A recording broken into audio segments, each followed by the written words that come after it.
আসসালামু আলাইকুম রহমতুল্লাহি বরকাতু।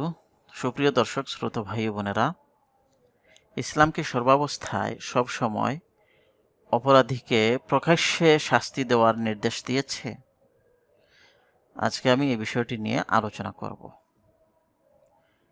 দেখুন, ইসলামের মধ্যে কিছু বড় অপরাধের শাস্তি নির্ধারিত করে দেওয়া হয়েছে। সেই অপরাধগুলো হলো দেশে ফেসাদ, বিশৃঙ্খলা, নৈরাজ্য সৃষ্টি করা, এটা হলো একটা। দ্বিতীয় হলো হত্যা করা, মানুষকে হত্যা করা। তৃতীয় হলো চুরি করা। চতুর্থ হলো জিনা ব্যভিচার করা। আর পঞ্চম হলো জিনা ব্যভিচারের অপবাদ দেওয়া। এই যে পাঁচটা অপরাধ, এই পাঁচটা অপরাধের শাস্তি ইসলামে নির্ধারিত করে দেওয়া হয়েছে এবং এই শাস্তিগুলোকে পরিভাষায় হুদুদ বলা হয়। আর এই শাস্তিগুলোর ক্ষেত্রে কিছু কথা মনে রাখা জরুরি। সেই কথাগুলো হলো যে এই শাস্তিগুলো সবার জন্য নয়, এগুলো শুধু মুসলমানদের জন্য এবং মুসলমানদের মধ্যে যারা ইসলাম সম্পর্কে সচেতন, ইসলামকে বুঝে শুনে গ্রহণ করেছে, সেই রকম মুসলমান যারা, তাদের জন্য মূলত এই শাস্তিগুলো প্রযোজ্য। দ্বিতীয় কথা হলো, এই শাস্তিগুলো হলো সর্বোচ্চ শাস্তি।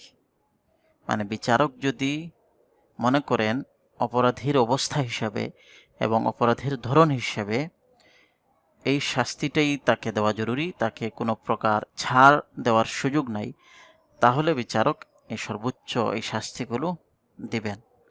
আর যদি বিচারক মনে করেন যে অপরাধের ধরন হিসেবে বা অপরাধীর অবস্থা হিসেবে তাকে কোনো ছাড় দেওয়া যায়, সেই ক্ষেত্রে কোনো লঘু শাস্তিও বিচারক দিতে পারেন। এগুলো হলো সর্বোচ্চ শাস্তি এবং এই শাস্তিগুলো ইসলামের মধ্যে নির্ধারণ করে দেওয়া হয়েছে। এটার মূল উদ্দেশ্য শুধুমাত্র অপরাধ দমন নয়।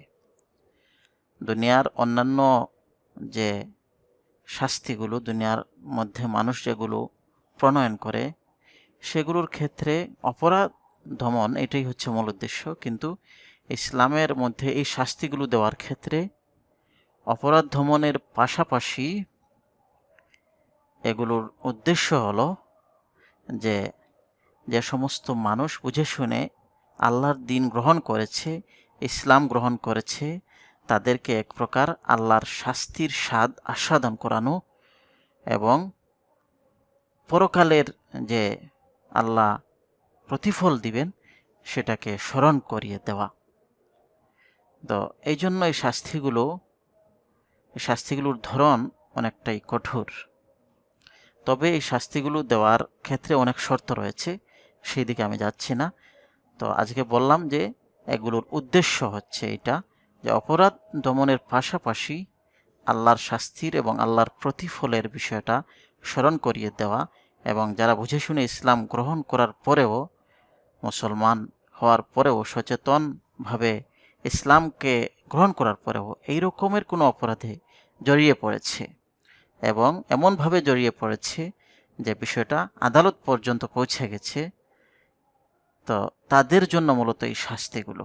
এবং এগুলোর উদ্দেশ্য হলো আল্লাহর প্রতিফলকে স্মরণ করিয়ে দেওয়া। এটা অপরাধ দমনও আছে এবং তার সাথে এটাও এগুলোর উদ্দেশ্য। তো এই যে উদ্দেশ্যের জায়গা থেকে মূলত আল্লাহ সুবহানাহু ওয়া তাআলা জিনার শাস্তির ক্ষেত্রে বলেছেন, শুধুমাত্র জিনার শাস্তির ক্ষেত্রেই বলেছেন যে ওয়ালিয়াশহাদু আযাবাহুমা তাইফাতুম মিনাল মুমিনিন, সূরা নূরের 2 নম্বর আয়াতে, যেখানে জিনার শাস্তি বর্ণনা করা হয়েছে। জিনা এটা প্রমাণিত হওয়ার জন্য প্রত্যক্ষদর্শী 4 জন সাক্ষী লাগবে। শুধুমাত্র যে কোনো জিনাকারী আপনি বলে ফেললেন, তার ক্ষেত্রে এই শাস্তিটা প্রয়োগ হবে না। 4 জন প্রত্যক্ষদর্শী সাক্ষী যারা নিজ চোখে দেখেছে জিনা করতে, এইরকম 4 জন সাক্ষী থাকলে তবেই এই জিনার শাস্তিটা প্রয়োগ করা হবে। তো যাই হোক, এই জিনার শাস্তিটা প্রয়োগ করার সময় আল্লাহ বলেছেন যারা এইরকম পর্যায়ে জিনা করে ফেলেছে, যে 4 জন লোক সরাসরি নিজ চোখে দেখেছে এবং তারা সাক্ষ্য দিয়েছে, হ্যাঁ, এই পর্যায়ে যারা চলে গেছে ইসলামকে জেনে বুঝে গ্রহণ করার পরেও তাদের শাস্তিটা 100 বেত্রাঘাত আল্লাহ বলেছেন। এবং এই শাস্তিটা ওয়ালিয়াশহাদু আযাবাহুম তাইফাতুম মিনাল মুমিনিন, একদল মুসলমানদের সামনে যেন দেওয়া হয়, একদল মুসলমান যেন তাদের এই শাস্তিটা প্রত্যক্ষ করে।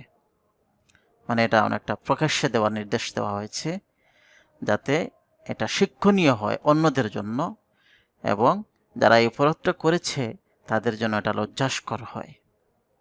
তো জিনার ক্ষেত্রে মানে যেহেতু এই পর্যায়ে তারা জিনাটা করেছে যে 4 জন লোক দেখে ফেলেছে সরাসরি, এই জন্য তাদেরকে এই শাস্তিটা দেওয়া হবে, এবং এটা একদল মুসলমানদের সামনে দেওয়ার কথা আল্লাহ নির্দেশ দিয়েছেন।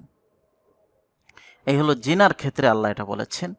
কিন্তু এই যে অন্যান্য শাস্তির ক্ষেত্রে যদি হত্যা করার অপরাধ হয়ে থাকে, হত্যার বদলে যদি কেসাস স্বরূপ আর একজনকে মৃত্যুদণ্ড দিতে হয়, বা মানে পৃথিবীতে নৈরাজ্য সৃষ্টি করার অপরাধ যদি হয়, চুরির শাস্তি যদি হাত কেটে ফেলা হয়, তাহলে এগুলোর ক্ষেত্রে কোনো 4 জন সাক্ষ্যেরও প্রয়োজন নাই, এবং এগুলোর ক্ষেত্রে অন্যান্য প্রমাণ যেগুলো সাধারণত মানুষ যেগুলো প্রমাণ হিসেবে মনে করে সেগুলোকেই নেওয়া হবে, এবং এগুলো প্রকাশ্যে প্রয়োগ করতে আল্লাহ কোনো নির্দেশ দেননি।